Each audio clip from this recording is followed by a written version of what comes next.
Muchas gracias también a Rankia por darme la oportunidad de poder contaros o contarles a ustedes qué es lo que hago en el blog. Y bueno, como ya os ha adelantado Luis Ángel, básicamente en el blog yo no soy profesional, me dedico a una cosa que no tiene nada que ver con las finanzas, pero por pasión y por afición, pues poco a poco fui indagando en el mundo de la inversión y acabé dando con el mundo de las opciones. Y en esta ponencia, también a petición de Luis y de Rankia, lo que hemos querido hacer es ofrecer las opciones como un método, además, adicional o digamos, añadido a la inversión value, a la inversión en valor. Y antes de empezar una pequeña encuesta, ¿cuántos de ustedes conocen, ya no digo que inviertan, conocen algo de la inversión en valor o saben qué es la inversión en valor? Bien. ¿Y cuántos conocen las opciones o saben usar opciones? Bien, perfecto. ¿Alguna persona mezcla las dos operativas, mezcla esa estrategia con la operativa en opciones? Nadie. Ese es el tema de la ponencia. Mi presentación es muy corta, son 10-12 slides, y básicamente lo que queremos o lo que quiero es compartir cuál es realmente el potencial que nos van a dar las opciones a la hora de casarlas o utilizarlas junto con la inversión en valor, y romper ese dogma o intentar romper esa idea preconcebida que hay en todo el sector de que las opciones y la operativa con opciones es una operativa peligrosa, es una operativa dañina, y sobre todo es una operativa que no casa para nada con una inversión en valor o con una inversión value. Y bueno, pues el objetivo humildemente que me planteo es hacerles ver todo lo contrario, es decir, que no hay una operativa que pueda casar más con una inversión en valor, y no hay nada más value que utilizar parte de las acciones o parte del potencial que nos dan las opciones para precisamente llegar a nuestros objetivos. En la agenda que les presento, pues bueno, vamos a ver un breve concepto, una breve introducción a las opciones, y lo voy a hacer de una forma conceptual para no entrar en terminología muy técnica, porque las opciones son complejas pero no son complicadas, y ahí hay un pequeño matiz. El que sean complejas, los que ya hayan entrado con ellas en operativa, saben que son instrumentos que son tremendamente potentes, tremendamente versátiles, y que realmente nos van a dar la posibilidad de operar en cualquier escenario y bajo cualquier situación. Pero no son complicadas. Hay una pequeña barrera en el sentido de que hay que estudiar un poco.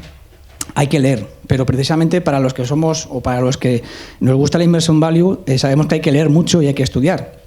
Y bueno, estudiar un poco más allá y adentrarse en otros campos, como es saber qué son las operativas en opciones, no deja de ser un paso más. Y bueno, pues sin más dilación, entramos en lo que comentaba del concepto de opciones financieras. Y bueno, pues la teoría ya mucho la hemos oído, ¿no? ¿Qué son las opciones? Son contratos de derechos de compra o venta de un subyacente a un precio determinado durante una duración específica, una duración determinada. Esto es la teoría, y esto es lo que ya de entrada suena un poco como ¿de qué va esto, ¿no? El contrato de derecho de compra, de venta. Y dentro de las posibilidades que hay una idea conceptual que cubre gran parte de lo que es una opción, y que es establecer una analogía con un seguro, con los seguros que todos tenemos con los vehículos, con el seguro de casa, con el seguro médico. No es que todas las opciones, porque como digo, es un instrumento tremendamente versátil y tremendamente potente. No todo lo que nos ofrecen las opciones se pueden resumir o se pueden aplicar a la analogía con los seguros, pero sí la parte que vamos a cubrir y la parte que vamos a acoplar a la inversión en valor. Como digo, las opciones es equiparable a un seguro, en el sentido de que nosotros, cuando contratamos un seguro, lo hacemos para cubrir un posible riesgo. Pagamos una prima por ello, y lo que tenemos es la seguridad de que pase lo que pase, si yo contrato un seguro con mi coche y tengo un accidente al salir aquí en Paseo Recoletos, pues aunque el accidente me cueste 8.000 euros, el seguro se va a encargar de recuperarlo, de arreglarlo. Bien, pues una opción es eso, es ese mismo concepto, pero obviamente con algo más. Hay unas pequeñas diferencias, y es donde ahí entra el matiz, y ahí es donde vamos a ver dónde vamos a poder utilizarlo en nuestra operativa. La analogía es la siguiente. El bien asegurado, es decir, el coche, el seguro médico, el seguro de vida, es el subyacente, es decir, es nuestro activo, es nuestra acción con la que queremos operar. Es el índice, el Eurostoxx o el Telefónica o Endesa, el subyacente, lo que queremos asegurar. La vigencia del seguro, es decir, cada cuánto yo pago el seguro, pues en los seguros tradicionales pues pagamos cuotas anuales, a veces cada 6 meses.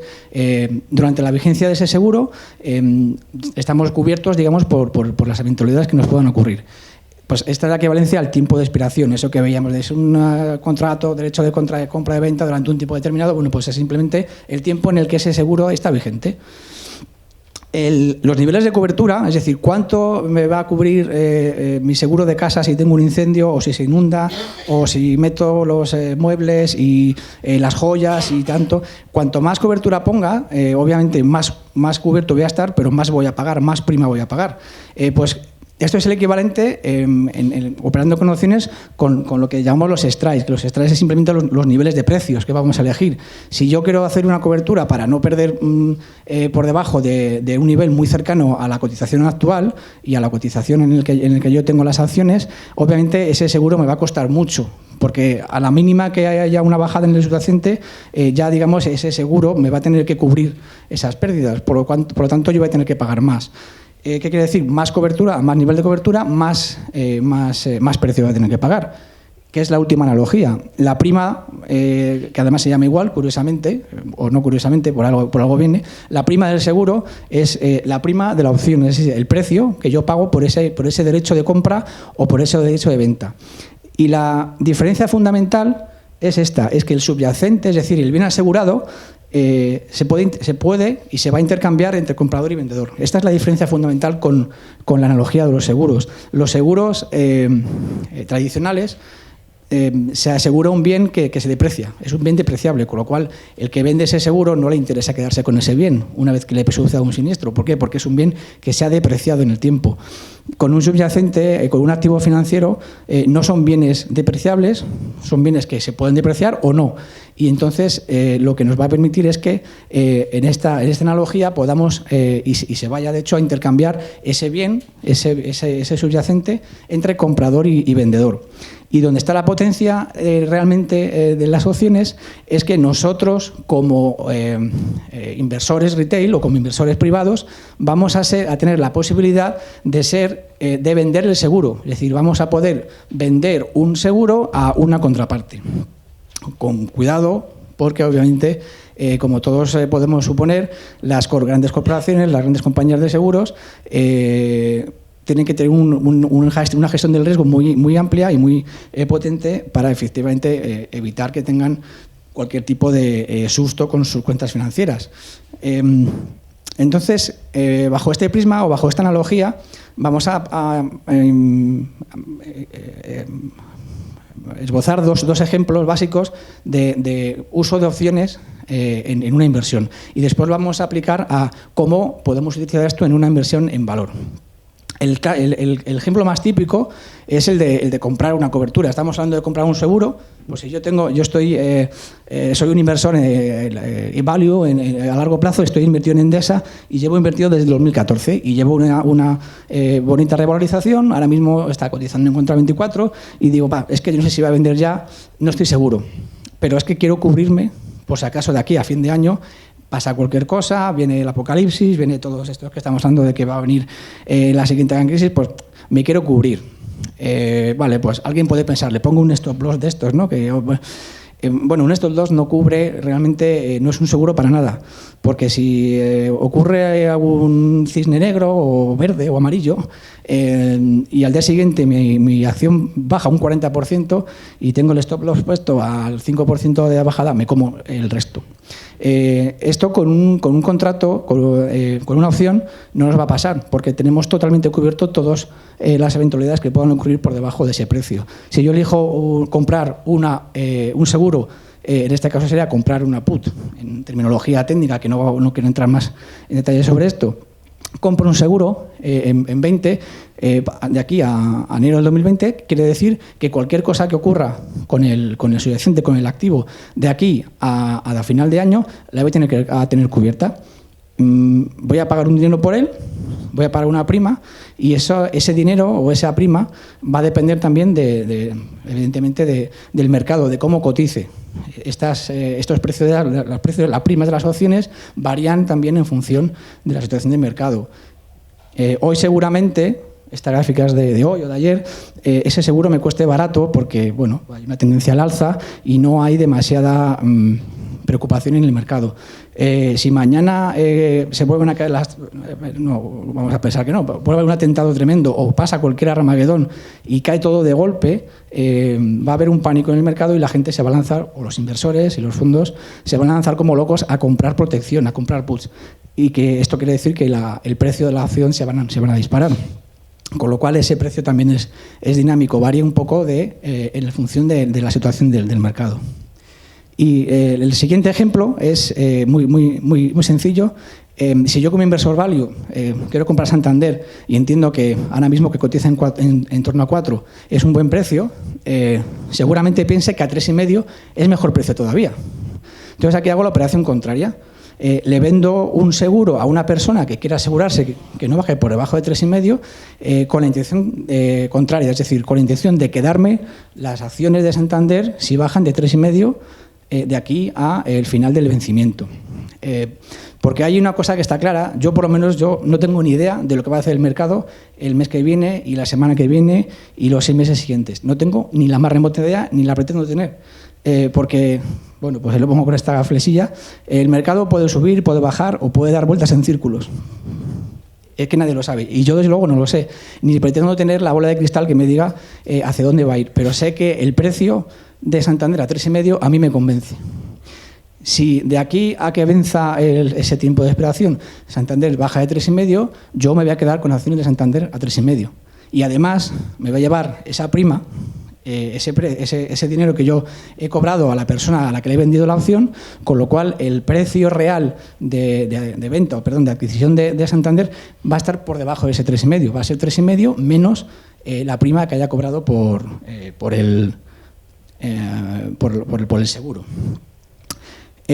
Con todo esto, pues quería hacer una pequeña, muy breve presentación del estilo de inversión value versus o con opciones. Y aquí tenemos una comparativa de lo que, digamos, en el sentir popular o lo que los inversores retail sabemos o queremos saber de la inversión en valor y de lo que queremos saber sobre las opciones financieras. Inversión en valor, todos estamos de acuerdo en que es una filosofía de inversión basada en análisis fundamental, en la cual estudiamos empresas que tengan, bueno, obviamente, inversión a largo plazo, donde invertimos en negocios que sean entendibles, con flujos de caja creciente, con poca deuda o poco controlada. Todas estas digamos, ideas, todos los compartimos y son ideas, vamos a decir, correctas. Es decir, esto es inversión en valor. Obviamente hay muchos más matices y hay muchas más características, pero básicamente una inversión en valor es una inversión basada en parámetros o análisis fundamentales y sobre todo en detectar esa divergencia entre el precio y el valor. Yo le asigno mediante mi análisis fundamental un valor intrínseco a una compañía, y si veo que esa compañía está cotizando a un precio por debajo de ese valor intrínseco en el mercado, la compro. Esa es la idea del value, ni más ni menos. Y por contra, las opciones financieras pues tienen un montón de mala fama. La idea que se tiene preconcebida de las opciones, que son instrumentos derivados altamente especulativos. Pues no necesariamente, lo pueden llegar a ser, sí. Si no se utilizan bien y si no se conocen bien, se puede uno sobreapalancar y se puede uno llevar un susto, pero no es un instrumento que sea per se únicamente altamente especulativo, no tiene por qué serlo. Son instrumentos para especulación a corto plazo y solo mediante análisis técnico, pues tampoco. Y de hecho lo que vamos a ver es un ejemplo en donde vamos a utilizar análisis técnico para nada y vamos a utilizar las opciones para apoyarnos en ese de inversión. Y por último, una frase que hizo famosa Warren Buffett hace tiempo, que es que decían que eran instrumentos de destrucción masiva, armas de destrucción masiva. En realidad, cuando dijo esto, Buffett no se refería a las opciones, sino a los CDS y a los derivados que se utilizaron en la famosa crisis de Lehman Brothers y del mercado financiero americano. Pero bueno, eso ha contribuido a crear una mala fama en general a las opciones. Y lo que vamos a ver es cómo las opciones son unas herramientas que realmente nos van a ayudar a optimizar nuestras inversiones y sobre todo a optimizar nuestra idea de inversión en valor. ¿Cómo vamos a invertir en valor utilizando las opciones? Pues muy sencillo. Hablábamos antes de que la inversión en valor es asignar un valor intrínseco mediante nuestro análisis a una compañía, y si ese valor está por encima del precio de mercado, compro, en espera de que en un plazo medio largo plazo, pues ese valor sea reconocido por el mercado, se acabe igualando y por tanto pues la diferencia me la lleva al bolsillo. Y eso es lo que, bueno, el famoso margen de seguridad, ¿vale? Yo, si cuanto más margen de seguridad haya, es decir, cuanto mayor diferencia haya entre ese valor intrínseco y ese precio de mercado, pues más margen tengo, aparte de beneficios, pues para poder tener una inversión exitosa. Vale, pues lo normal es que se entra al contado, ¿vale? Yo veo una empresa que me interesa, que me ha entrado en mi análisis y la compro, ¿vale? ¿Y por qué no se entra al contado o vendiendo puts, que es lo que hablábamos en el segundo ejemplo? Es decir, si yo ahora mismo tengo una empresa que cotiza un precio que está por valor de ese valor intrínseco que yo he calculado, pero como decimos, nadie sabe lo que va a pasar en el corto plazo en los mercados. Si está un valor 4, por decir un número, ¿me va a interesar estar cuando esté a 3? Por supuesto que sí. Entonces, ¿por qué no vendo una put? Es decir, ¿por qué no vendo a alguien la posibilidad de que me venda a mí las opciones a 3? Si me valen a 4, mejor me van a valer a 3. Y además, insisto, me voy a llevar una prima, ¿vale? Que si al final ese valor, ese subyacente, esa acción no baja a 3, esa prima me la voy a quedar yo. Y si el valor sí baja de 3, aparte de quedarme las acciones a 3, la prima me la voy a seguir quedando igualmente, con lo cual el precio de compra se reduce. Otra de las acciones típicas en la inversión value es el promediar. Alguno que llamamos promierdar, un poco en plan broma, porque bueno, no es algo que se haga habitualmente, depende un poco de, digamos, el perfil de inversión, pero bueno, básicamente es como el mercado puede seguir bajando y como el valor que tenemos en cartera puede seguir bajando, lo que hacemos es comprar más paquetes de acciones para disminuir el precio medio. Bueno, pues es lo mismo que antes. ¿Por qué en vez de comprar al contado y arriesgarme, digamos, a quedarme a un precio que puede seguir siguiendo bajando, no vendo más puts a un precio por debajo? Pues es que es más de lo mismo. Es decir, estoy optimizando en realidad esa entrada. Si compro un valor, luego vamos a ver un ejemplo con un valor. Si alguno de ustedes sigue mi blog, lo fui haciendo a modo de cuaderno de bitácora con Teba, y vamos a ir viendo cómo, bueno, pues a medida que fue el valor dando sus vaivenes arriba abajo, como suele ocurrir en el corto plazo, pues fuimos haciendo este tipo de operativas para ir dotando de un mayor rendimiento a la operativa final. Y por último, en una inversión value no pura, digamos, en un buy and hold es compro y ya no vendo hasta que mi nieto muera, pero si no vamos hasta esos extremos y queremos llegar a vender en un momento dado, lo lógico es que vendamos cuando el precio haya llegado al precio, el precio de mercado haya llegado a mi precio objetivo, que es ese valor intrínseco que yo he calculado, y en ese momento vendo. Pero es que nos podemos hacer uso de un pequeño apalancamiento, ¿vale?, con las opciones, para en el momento de la entrada, pensando en la salida, hacer una compra de una opción de compra, ¿vale? Perdón por la redundancia, pero es que es así. O sea, yo lo que hago es, lo vamos a ver en el ejemplo siguiente, si tengo quiero entrar en una acción que está a un precio por debajo de mi precio objetivo, puedo hacer una opción de compra que esté un poco por debajo de ese precio objetivo, con el fin de lograr un apalancamiento extra en el caso de que se llegue a igualar el precio del mercado con ese precio objetivo. Y lo haremos, ahí hablamos de las LIPs. Las LIPs son básicamente opciones a largo plazo, más de un año, año y medio, porque obviamente, como no dejo de insistir, yo no sé lo que va a hacer el mercado o la acción en concreto en la que entro la semana que viene o el mes que viene o dentro de 3 meses. No tengo ni idea, pero tengo la convicción de que esa acción se revalorice y llegue a igualarse ese precio de mercado con el precio, con el valor intrínseco en un periodo de tiempo determinado. Y bueno, antes de llegar a hacer el ejemplo final de la inversión que hicimos con un subyacente en concreto, pues un breve resumen del mercado o de situación actual de las opciones. Como comentaba al principio, hay unas grandes barreras de entrada porque es necesario estudiar y comprenderlas bien, ¿vale? Es un instrumento que es muy potente, pero necesita ser bien entendido. Y aquí somos un poco baguetes, todos en general, porque nos gustan las cosas mascaditas. Y lamentablemente las opciones hay que entenderlas. Y hay que leer mucho, pero como digo, si alguien es inversor value convencido, no le va a costar demasiado digamos, expandir o añadir este elemento adicional para poder dotar de un margen extra de beneficio a sus inversiones, pero hay que leer y hay que estudiar. Y esa es una pequeña barrera de entrada o gran barrera de entrada.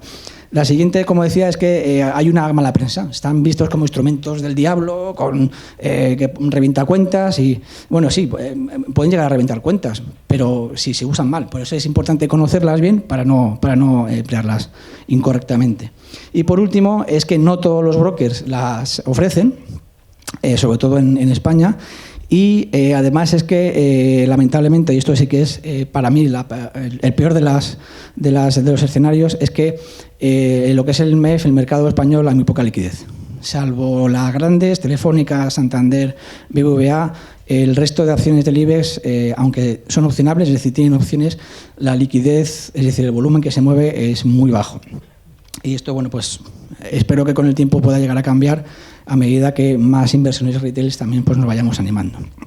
Y para finalizar, pues voy a resumir muy brevemente el ejemplo de inversión que llevé en Teva. Teva, que como digo, está recogido en el blog. Teva es una farmacéutica que sufrió en agosto de 2017 pues, un Armagedón, ¿vale? Bajó en 5 sesiones casi un 50% por una serie de historias que tenía, bueno, lanzó 3 profit warnings seguidos, la deuda se multiplicó, bueno, aquello era un escenario tremendo. Pero bueno, en su momento tampoco vamos a entrar a valorar por qué decidí entrar, pues decidí entrar en Teva. Lo importante es que, en realidad, yo lo estoy vinculando con la inversión en valor, pero podemos hacer este tipo de operativas con cualquier otro tipo de inversión. Si somos técnicos y nos gusta mirar las FIBOs y todo esto, cuando tengamos una señal de entrada podemos hacer esta misma operativa. Es decir, es un poco independiente de la inversión. Yo la tengo ligada con inversión en valor porque yo personalmente no, en análisis técnico no... En fin, sigo. Entonces, lo que ocurrió es que decidí entrar, ¿vale? Y yo establecí un precio, un valor intrínseco, un poco andar por casa, de 25. Yo dije, bueno, pues yo en ese momento estaba a 17, yo para mí Teva tiene un valor intrínseco de 25. Y entonces, en vez de entrar al contado, pues lo que hice ya fue ponerme un poco de cara a futuro y dije, cuando alcance ese precio objetivo de 25, yo vendería si compro al contado. Como no voy a comprar al contado, lo que hice fue comprar unas calls, ¿vale? Apalancarme un poco y esas calls las compré a 20, un precio por debajo de mi valor objetivo. La idea de base subyacente es que yo esperaba que Teva se revalorizara en un plazo de tiempo, en este caso de año y medio. Compré unas LIPs de 1 año y medio y en 1 año y medio esperaba que Teva alcanzara ese precio objetivo de 25. El comprar el strike por debajo, eso, bueno, tampoco voy a extenderme porque no tenemos tiempo, pero es en función del apalancamiento. Cuanto yo, en función de, digamos, de esa diferencia con respecto a ese precio, me voy a apalancar más o menos. En cualquier caso, al ser una compra y no una venta, en el peor de los casos, lo que voy a perder, en el caso de ruina máxima, lo que llegaría a perder sería lo que pagué, el precio que pagué por la prima, el precio que pagué por esa opción. Que no fue poco, pero por lo menos mi cuenta en cualquier caso nunca iba a saltar por los aires. Y bien, como no sé lo que iba a hacer el mercado, pues dije, bueno, y aparte, si 17 me parece un precio bueno para entrar, 15, que estaba por debajo, me parece un precio mejor. pero yo no sé si el mercado iba a subir, insisto, bajar o dar vueltas en círculos. Y en ese caso lo que hice fue vender una put a 15. Si hubiera bajado de 15 en ese periodo, me hubiera quedado las acciones. Y si no, pues me quedo con la prima. ¿Qué pasó? Pues esto. Estuvo ahí a punto, pero no bajó de 15. Acabó ese periodo, yo me embolsé la prima como un rendimiento adicional a la operativa y continué con la inversión. En ese momento, bueno, pues hubo un pequeño ahí, vaivén y la acción volvió a bajar por debajo de 16. En ese momento dije, oye, sigo queriendo comprar a 15. Si quería hace 2 meses después me sigue pareciendo buena idea. Volví a vender esas opciones de venta a 15. Es decir, yo le estaba ofreciendo a alguien la posibilidad de venderme a mí las acciones a 15 si bajaban de ese valor en ese periodo de tiempo estipulado que, como se puede ver ahí, abarcaba hasta mediados de noviembre. ¿Y qué pasó? Bueno, cuando yo hago esto no tengo ni idea. ¿Qué pasó? Se cayó. ¿Vale? Hubo otro mini Armagedón y Teva se hundió hasta los 12, que fue el precio más bajo de los últimos 8 años. ¿Qué pasó? Me adjudicaban las opciones, yo tuve que comprar al contado opciones de Teva a 15 y en ese momento, bueno, pues obviamente a uno le entra el pánico, yo no sé lo que va a hacer en ese momento y ya iba muy cargado en el sentido de que tenía acciones al contado y además las calls a largo plazo. Y lo que hice fue cubrirme, ¿vale? Como ya tenía esas acciones asignadas y tenía calls, pues dije, oye, yo no sé si va a seguir bajando Teva, porque igual baja a 8 o a 5. Entonces lo que hice fue comprar ese seguro que hablábamos al principio. Yo compré ese seguro a 10, pues se seguía bajando. Y para financiar ese seguro, entre comillas, como ya tenía acciones al contado, lo que hice fue vender una opción de compra. Es decir, como yo tenía tenía acciones, lo que hice fue vender por encima, en este caso a 15, si en el caso de que Teva subiera de 15, yo tenía que entregar esas acciones a 15. Con esto que conseguí, esto es técnicamente se llama un collar, ¿vale? Con una cobertura que es comprar puts y vender calls. De forma que yo tengo cubierta por abajo y por arriba, si sube, pues tengo que vender la acción. ¿Qué pasó? Pues esto. ¡Pum! Hubo ahí un pedazo de rebote, la acción subió un 110% en un mes y yo tuve que entregar las acciones a 15. Bueno, yo seguía obviamente con mis calls a largo plazo que se habían revalorizado una auténtica barbaridad, entregué las acciones a 15 y, bueno, pues a esperar. ¿Qué pasó? Pues pasados los meses, estuve ahí lateralizando un poco y a mediados de agosto pues tocó mi precio objetivo, tocó 25 y vendí. Vendí la call. Todavía faltaban casi 6 meses para que se cumpliera el plazo de expiración, pero bueno, en ese caso yo me había planteado ese objetivo y vendí. Y sinceramente tuve una potra tremenda porque ese fue justo el máximo que dio Teva y que, bueno, desde entonces no he vuelto a alcanzar esa cifra. Pero bueno, no lo pongo aquí porque, insisto, ya después lo que hiciera la acción me da igual y yo en el caso, yo no pretendía averiguar ni saber qué es lo que había hecho la acción.